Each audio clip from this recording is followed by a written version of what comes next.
수요예배 선포될 하나님의 말씀은 마태복음 26장 6절에서 13절까지 말씀입니다. 마태복음 26장 6절에서 13절까지 말씀을 제가 봉독해 드리도록 하겠습니다. 찾으신 줄 알고 봉독합니다. 예수께서 베다니 나병 환자 시몬의 집에 계실 때에 한 여자가 매우 귀한 향유 한 옥합을 가지고 나와서 식사하시는 예수의 머리에 부으니 제자들이 보고 분개하여 이르되 무슨 의도로 이것을 허비하느냐, 이것을 비싼 값에 팔아 가난한 자들에게 줄 수 있었겠도다 하거늘 예수께서 아시고 그들에게 이르시되 너희가 어찌하여 이 여자를 괴롭게 하느냐, 그가 내게 좋은 일을 하였느니라. 가난한 자들은 항상 너희와 함께 있거니와 나는 항상 함께 있지 아니하니라. 이 여자가 내 몸에 이 향유를 부은 것은 내 장례를 위하여 함이니라. 내가 진실로 너희에게 이르노니 온 천하에 어디서든지 이 복음이 전파되는 곳에서는 이 여자가 행한 일도 말하여 그를 기억하리라 하시니라. 아멘. 오늘 향유를 부어드리라 라는 제목으로 하나님 말씀 증언하도록 하겠습니다. 문제가 없는 현장은 없지요. 어디든지 어떤 곳이든지 늘 우리를 따라오는 것이 문제와 사건, 사고들인 것 같습니다. 어떤 사건, 사고가 발생하게 되었을 때 그것을 대하는 사람들의 생각과 태도는 다 다를 수밖에 없습니다. 왜 그렇게 되냐면 그 사건을 해석하는 잣대가 저마다 다르기 때문이라는 것이죠. 모두 개인의 가치 기준이 다 있는 것이고 또 모든 사람마다 저마다의 세계관을 가지고 있기 때문에 그 세계관 안에서 그 문제를 바라보니까 다 다르게 그것을 해석하게 된다는 것이죠. 그렇기 때문에 그 사건 사고의 중심에 서 있는 사람이 왜 그런 일을 벌였거나 그런 행동을 했는지에 대해서 비난하거나 비판하기 이전에 왜 이런 일이 일어날 수밖에 없게 되었는지를 이해하는 것이 필요하다는 것입니다. 그렇지 않으면 자기 생각이 옳다고 툭 던진 한마디에 누군가가 상처받게 되는 일들이 반복돼서 일어나게 될 수밖에 없다는 것입니다. 이런 일들이 우리 신앙생활에서도 자주 일어나게 되는 것 같습니다. 옛날에 제가 다니던 교회에서 있었던 일인데 저희 교회도 본당에서 새벽 예배를 드리지 않고 101호에서 이렇게 새벽 예배를 드리지 않습니까? 그 교회도 본당에서 새벽 예배를 드리지 않고 좀 작은 예배 드릴 수 있는 처가 있어가지고 그 새벽 예배를 거기서 드렸었는데요. 새가족 한 분이 새벽 예배를 참석하시려고 예배에 참여를 하셨습니다. 그분의 스타일은 늘 부르짖어서 기도하는 스타일이었다는 거예요. 근데 어떤 분 한 분이 기도하시다가 따로 불러가지고 뭐라고 이야기를 했냐면 누가 부르짖어서 기도를 하냐, 조용히 기도해라, 이렇게 한 거예요. 사실 어떻게 기도하는지는 다 사람마다 다 다른 거거든요. 저는 사실 묵상 기도보다 부르짖어서 하는 기도를 더 좋아하는 사람입니다. 왜냐하면 묵상 기도는 어렵습니다. 여러분들 묵상 기도가 굉장히 수준 높은 기도라는 사실을 아셔야 돼요. 묵상 기도는 눈 감고 있으면 잠이 잘 와요. 그렇기 때문에 진짜로 묵상할 수 있는 중요한 토픽을 내가 가지고 있지 않으면 하나님께 부르짖어서 기도하는 것이 굉장히 필요합니다. 오히려 묵상기도 하시는 분들이 부르짖을 수 없어서 묵상기도 한다라고 하시는 분들도 많이 있어요. 기도가 나오지 않아서. 그래서 저는 부르짖어서 기도하든지 조용히 기도하든지 아무런 상관이 없는데 그 말 한마디에 그분이 상처를 받고 교회를 옮기셨어요. 그분의 생각은 우리 다락방은 조용히 기도해야 돼, 이게 딱 틀로 잡혀져 있었던 것이죠. 그래서 이렇게 해라 저렇게 해라, 그게 옳다 그건 틀리다, 이렇게 참견할 때가 있다라는 거예요. 이런 작은 부분에서부터 시작해서 어떤 사람의 잘못된 말이나 행동을 손가락질하며 비난하는 경우들도 흔하게 일어난다라는 것이죠. 물론 사실 그렇게 진짜 잘못된 행동들을 해가지고 이 사람이 문제가 있는 부분에 대해서 하는 그 말들이 맞을 수도 있습니다. 잘못된 행동, 잘못된 삶에서 벗어나는 것은 사실 굉장히 중요한 일이거든요. 그렇지만 그 일을 하는 사람이 왜 그 일을 하게 되었을까를 생각하게 된다면, 그 사람이 영적 문제에 붙잡혀 있거나 자신이 그런 행동을 하지 않으려고 하지만 그렇게 행동할 수 있는 능력이 없는 사람일 수도 있다는 것입니다. 실제로 영적 문제에 시달리거나 생각과 마음을 사단에게 빼앗겨가지고 우리가 이제 쉽게 말하는 귀신 들렸다라고 하는 분들 같은 경우에는요,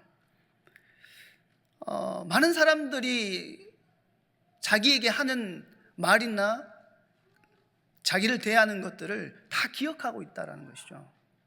그분이 원래대로 회복이 되어가지고 돌아왔을 때 교회를 다니지 못하게 되는 이유들 중에 하나가 뭐냐면 그 수치심 때문에 이 사람들이 나에게 했던 말이나 행동들에 의해서 교회를 떠나는 일들도 벌어지게 된다는 것입니다. 그걸 다 기억하고 있다라고 하더라고요. 그래서 그것을 볼 수 없거나 인정하지 않으면 사실은 우리 자체가 하나님의 은혜 가운데 모여있는 은혜의 사람들임에도 불구하고 우리 자체가 불통의 아이콘이 되게 된다는 것이죠. 공동체라고 하는 것은 나를 내려놓는 과정 가운데 있는 것입니다. 내가 아니고 우리를 볼 수 있게끔 하나님께서 저와 여러분을 교회 공동체로 불러주신 것이죠. 그러니까 하나님의 백성은 예수님이라면 이 문제와 사건에 대해서 어떻게 말하시고 행동하실까를 늘 고민할 수 있어야 된다는 거예요. 왜냐하면 저와 여러분은 예수 그리스도 안에서 칭의라는 의롭다함을 얻은 자들입니다. 그렇지만 저와 여러분은 그 의롭다함을 얻음과 동시에 주님께서 우리를 주님을 닮은 자로 만들어 가시는 과정 속에 있다는 거예요. 그렇다면 주님은 어떻게 이 문제를 보시고 어떻게 말씀하시고 어떻게 행동하실까를 늘 고민하고 늘 생각하고 우리의 입술에 말이 나가기 전에 그것이 먼저가 돼야 되는 행위들이 되어져야 된다는 것이죠.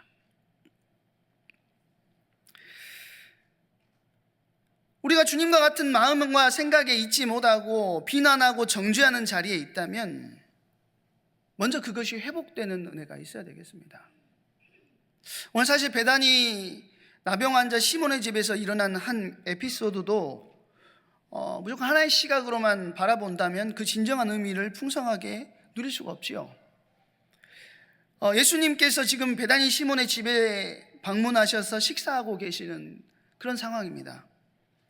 한 여자가 지금 식사하고 계시는 예수님에게 매우 귀한 향유 한 옥합을 가지고 와가지고 예수님의 머리에 다 부어버린 거예요.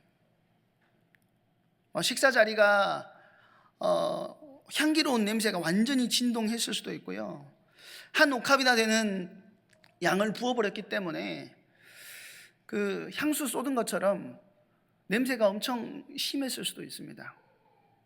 근데 갑작스럽게 이런 일이 식사하던 도중에 일어났기 때문에 지금 제자들과 사람들은 당황할 수밖에 없었다는 것이죠.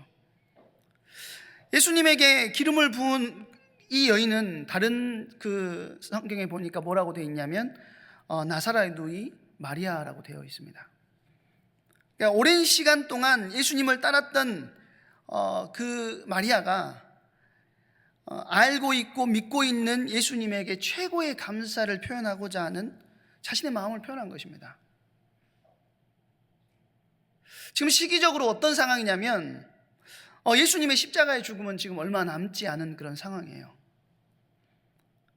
가야바와 종교 지도자들은 계속해서 예수님을 살해하려고 모의를 계속하고 있고요, 또 제자들 속에 유다는 다른 마음을 품고 예수님을 팔아넘길 계획을 세우고 있는 그런 상황입니다. 얼마 남지 않는 십자가의 길목에서 우리는 전혀 다른 양상을 보게 되는 것이죠.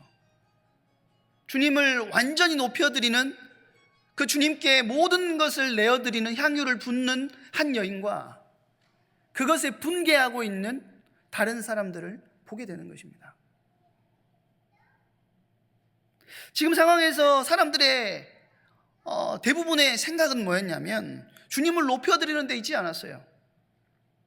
사람들의 대부분의 생각이 뭐였냐면 마리아가 주님을 존귀하게 여겨가지고 예수님을 특별하게 대하는 행동이 제자들에게 읽혀지지 않았습니다.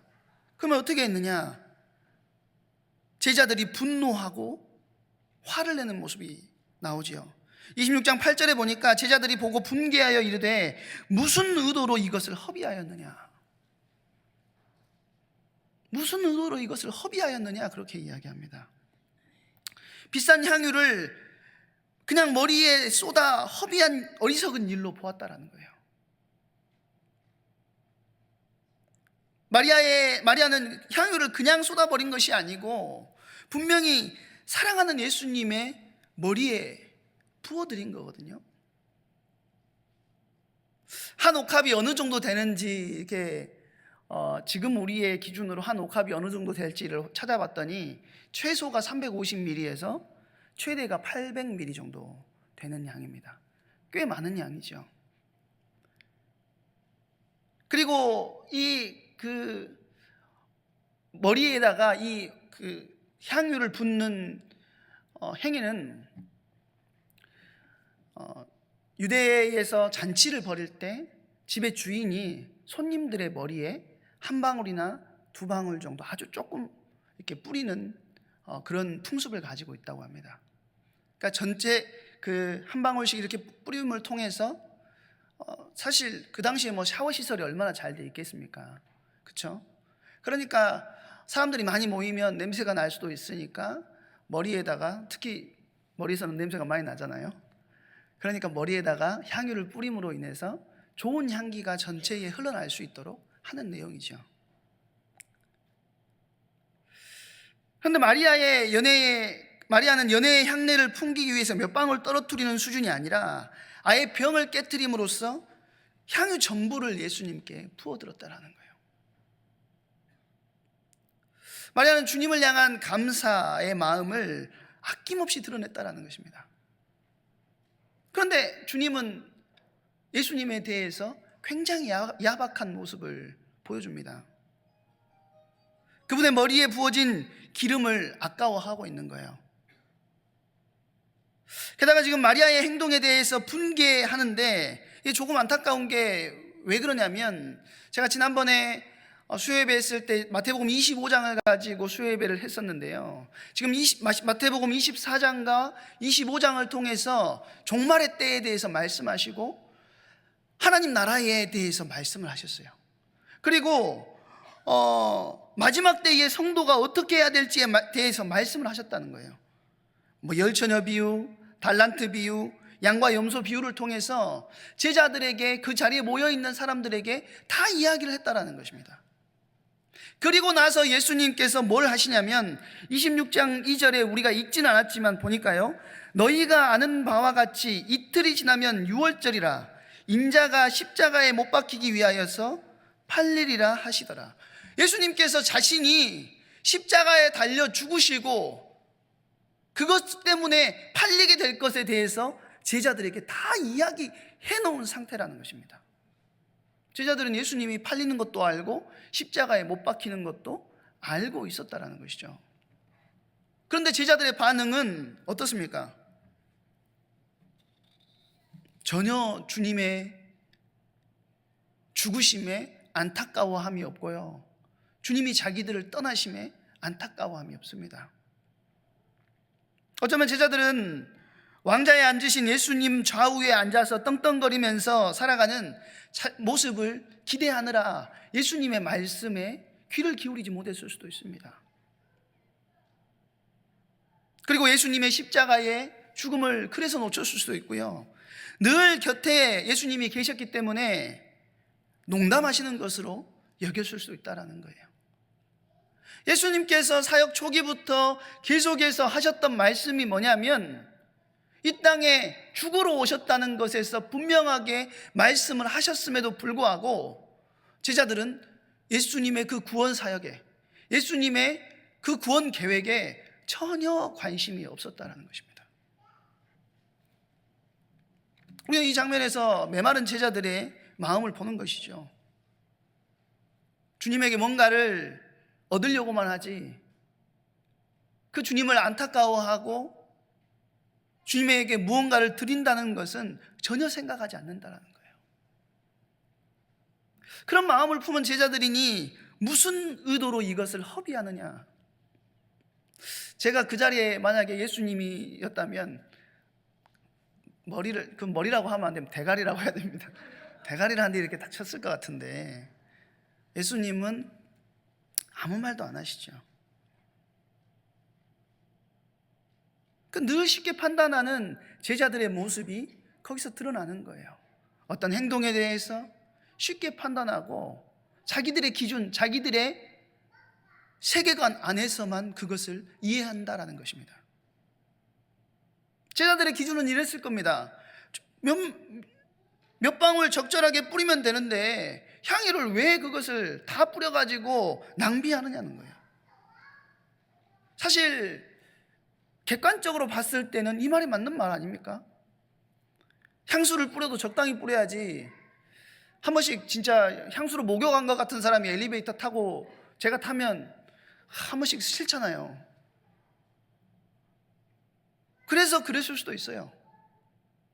그러면서 나름 그 향유의 올바른 쓰임새에 대해서 이야기를 하는 것이죠. 그것을 비싼 값에 팔아가지고 가난한 자들에게 나눠줬어야 됐다라고 이야기를 하는 거예요. 마태복음 26장 9절에 보니까 이것을 비싼 값에 팔아 가난한 자들에게 줄 수 있었겠도다 하거늘. 향유는 적어도 지금 성경에는 이게 몇 데나리온에 팔린다라고 이야기를 하냐면 300데나리온의 가치가 있다라고 이야기를 합니다. 예, 1데나리온은 하루의 품삯입니다. 그러면 지금 제가 노가다를 안 띄워봐서 잘 모르겠는데 요즘에는 한 20만 원, 30만 원 이렇게 한다고 하더라고요. 그러면 300데나리온이면 얼마죠? 그러니까 하루 품삯이니까 300이면 1년 연봉 정도의 가치가 있는 어마어마한 큰 돈이라는 거예요. 그렇게 연봉이 눈앞에서 날아가니까 제자들의 눈이 확 돌아간 것이죠. 뿐만 아니고 마가복음 14장 5절에 보니까요, 이 향유를 300데나리온에 팔아서 가난한 자들에게 줄 수 있었다라고 하면서 여자를 책망하고, 왜 그랬냐면 그 당시에는 굉장히 심각한 문제가 가난에 많은 사람들이 빠져 있었다라는 거예요. 율법에서도 무엇을 이야기하냐면 늘 가난한 사람들을 구제하고 돕는 것에 대해서 이야기를 하고 있거든요. 그래서 그런 큰 액수의 돈이라면 사람들에게 도움이 될 것이다 라고 제자들이 이야기하는 것입니다. 그리고 여인의 행동에 대한 의미를 저리 치워두고 실용적인 것만 생각하는 거예요. 서론에 말씀드린 것처럼 이 여인의 행동을 있는 그대로 볼 수 있어야 되고, 그 여인이 어떤 의도에서 이것을 행했을지를 생각해야 되는데, 또 더 중요한 것은 예수님께서 이 일을 어떻게 보실까 하는 주님의 생각을 살펴보아야 되는데, 제자들은요 그것에 대해서는 안중에도 없다라는 것이죠. 이 여인이 행한 일은 오늘 본문에 보니까 참 의로운 일이다라고 이야기를 하고 있죠. 그걸 제자들은 볼 수 없는 영적인 한계를 가지고 있었다라는 거예요. 왜 그랬습니까? 예수님께서 계속해서 자신의 오신 목적을 이야기해도 알아듣지 못하는 제자들의 영적인 무지의 상태, 그것이 제자들의 눈을 가리고 귀를 가리고 있었기 때문이었다는 겁니다. 영안이 닫혀 있으니 육신의 것만 보이는 것입니다. 게다가 마가복음 14장 5절의 말씀, 이거를 300데나리온에 팔아서 가난한 사람들에게 줄 수 있었겠도다, 이 말을 누가 했는지 아십니까? 가룟 유다가 했어요. 가룟 유다가 이 말을 했는데요. 요한복음 12장 4절에 보면 제자 중 하나로 예수를 잡아줄 가룟 유다가 말하되, 이제 가룟 유다의 입에서 지금 그런 이야기가 나온 것이죠. 뿐만 아니고 요한복음 12장 6절에는 이렇게 말합니다. 이렇게 말함은 가난한 자들을 생각함이 아니요 그는 도둑이라 돈꾀를 맞고 거기 넣은 것을 훔쳐가미러라. 그러니까 자기 기준, 자기 가치 기준에서 그것을 어떻게 해보려고 주님께 드리는 것보다 세상적 가치를 더 우선시하고 있다는 것입니다. 이런 제자들의 문제는 사실 제자들의 문제에만 머물러 있는 것이 아니고 오늘날 많은 그리스도인들의 문제가 되고 있다는 것입니다.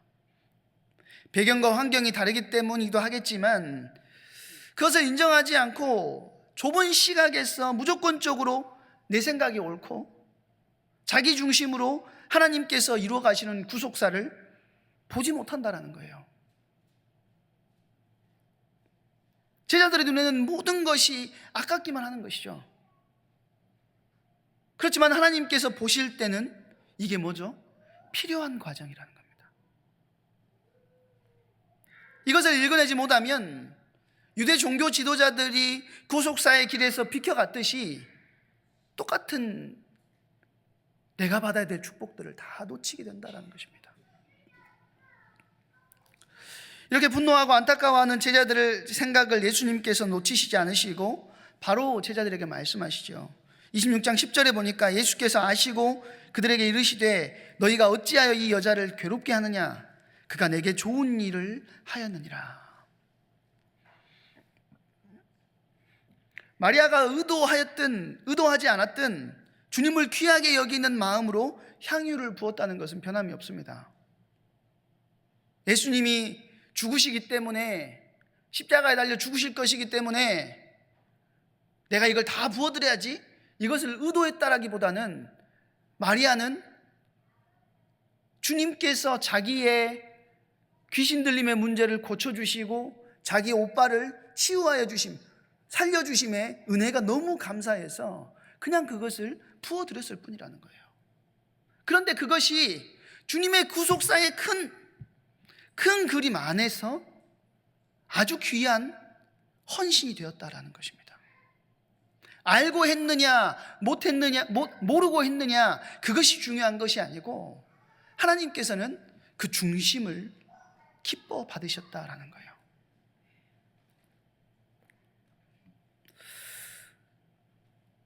그러면서 예수님께서 뭐라고 말씀하시냐면 26장 11절에 보니까 가난한 자들은 항상 너희와 함께 있거니와 나는 항상 함께 있지 아니하리라. 이 여자가 내 몸에 이 향유를 부은 것은 내 장례를 위하여 함이니라. 그렇게 말씀하십니다. 율법은 가난한 자들을 돌보는 규정이 있어요. 아까도 말씀드렸다시피 예수님은 율법에서 요구하고 있는 가난한 자들을 구제하는 의무를, 돌보고 구제하는 의무를 경시하고 무시하는 것이 아닙니다. 가난한 자들은 항상 함께 있기 때문에 가난한 자들을 위해서 구제하는 것은 이상적인 의무지만 그것들은 나중에도 충분히 제자들이 짊어지고 나아갈 수 있다는 거예요. 하지만 예수님의 십자가 사역은, 그 십자가 사역에 헌신하여 드리는 것은 다시는 기회가 없는 아주 귀한 사역이라는 것이죠.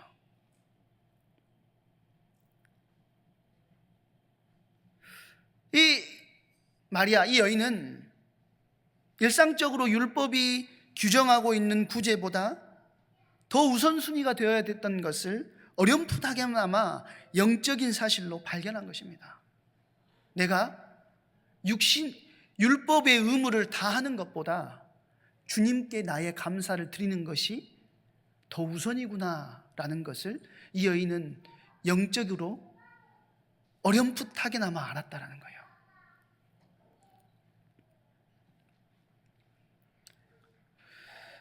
이 여인의 실제적 동기가 무엇이었든지 간에 예수님은 제자들에게 그녀가 행한 것은 그녀가 알고 있는 것보다 훨씬 중요한 의미를 가지고 있다는 것을 이야기를 해주고 계시는 겁니다. 유대인의 장례 풍습에서 그 무덤에 이렇게 동굴에다가 시신을 집어넣고 나오지 않습니까?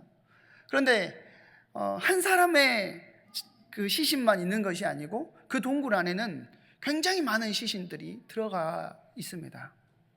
그렇기 때문에 유대인의 장례 풍습에서 무덤에 다음 사람의 장례가 치러지기 때문에 무덤에다가 시신을 놔두고 나올 때는 엄청난 향유를 부어야 됐어요. 냄새가 많이 나지 않도록.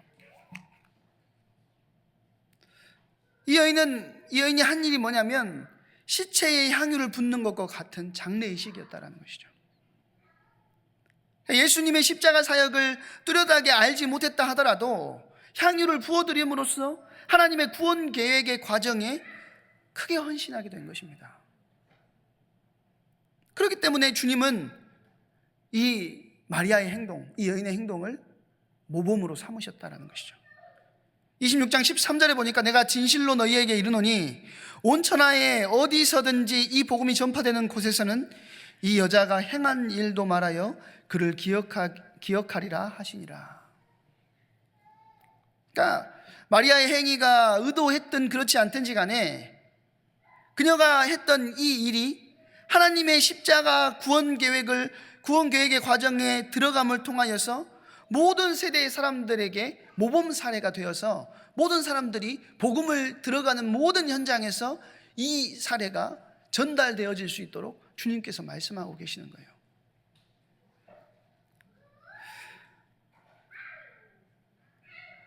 그래서 어떤 사건에 대해서 무엇보다도 중요한 것은 예수님께서 어떻게 평가하실까, 이것이 중요한 것입니다. 우리의 짧은 생각으로는 도저히 읽어낼 수 없는 많은 일들이 있지요. 어떻게 이런 일들이 벌어질 수 있을까? 분개하고 분노할 수 있습니다. 어쩌면 그 모습이 영적인 사실을 놓치고 있는 제자들과 같은 모습일 수 있다는 거예요. 그거를 그냥 야, 그거 괜찮아, 아무것도 아니야, 이걸 말하는 게 아닙니다. 그 뒤에 분명한 영적인 사실을 보지 못하면 그냥 내 생각과 내 기준대로 어떤 것을 쉽게 판단해버렸던 제자들의 모습과 같을 수 있다는 것이죠. 우리에게 찾아와 있는 위기와 어려움의 상황들에 대해서 우리는 쉽게 말할 때가 있습니다. 많은 사람들은 자기가 옳다고 다른 이들의 행동을 재단하곤 합니다. 그리고 그것이 계속 쌓이다 보면 뭐죠? 하나님의 구속사, 그 흐름을 온전하게 읽어낼 수가 없게 된다는 거예요. 이거는 이래서 찍어내버리고 이것은 저래서 찍어내버리고 다 찍어내버리면 우리는 그리스도의 몸된 교회인데 머리만 남아있을 수 있다는 것이죠. 교회의 머리는 그리스도시고 우리는 그리스도의 몸인데 이 지체는 이래서 잘라내버리고 이 손가락 영 마음에 안 드네, 내 코가 영 마음에 안 드네, 마음에 안 들면 수술을 해야지 왜 잘라냅니까?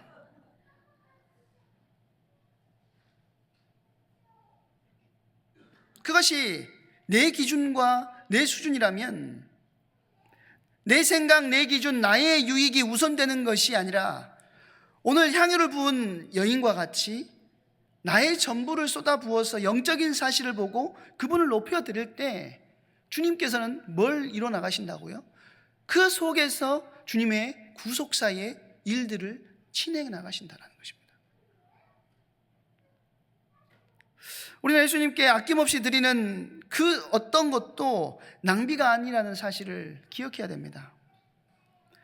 주님 나라를 위해서, 복음 증거를 위해서 내가 드리는 나의 시간과 열정과 헌신이 어느 것 하나 땅에 떨어지지 않아요. 어떤 사람들은 그렇게 이야기할 수 있습니다. 야, 그 시간에 자기 개발하고 감이나 따러 가고 배나 따러 가자. 요즘에 이거 과수원에서 따는 거 돈 많이 든다면서요. 돈이나 벌어라. 그렇게 이야기할 수 있습니다. 그리고 네가 그렇게 사역한다고 해서 밥이 나오냐, 돈이 나오냐, 열매도 없이 혼자 사역하는데 그만하고 더 귀중한 일을 향해서 가자, 그렇게 말할 수 있다는 거예요. 근데 우리가 기억해야 되는 것은 뭐냐면, 지금 열매 없음이 내 현장 사역의 결론은 아니라는 거예요.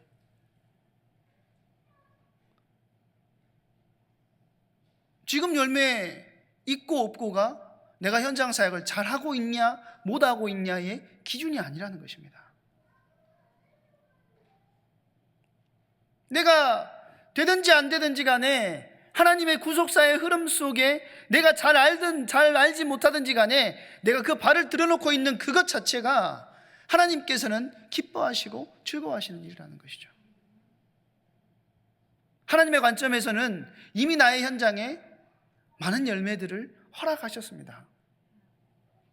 뭐죠? 저와 여러분의 관점은 아직 주님의 때를 기다리고 있는 시간표예요.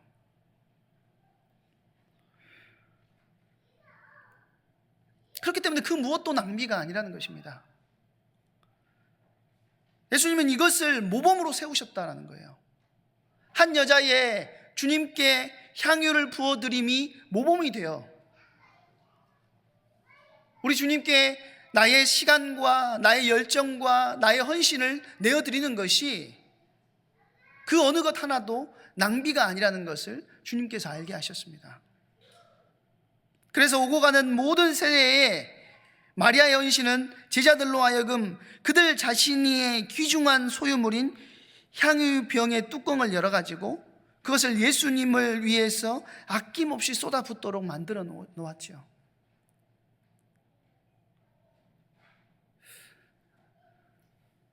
우리가 할 일은 비판과 비난을 멈추고 기도의 자리로 들어가는 겁니다. 내 말을 멈추고 기도 속으로 들어가는 거. 그러니까 주님의 뜻이 무엇일까를 찾아야 되는 거. 그것이 너무 중요하다는 거예요.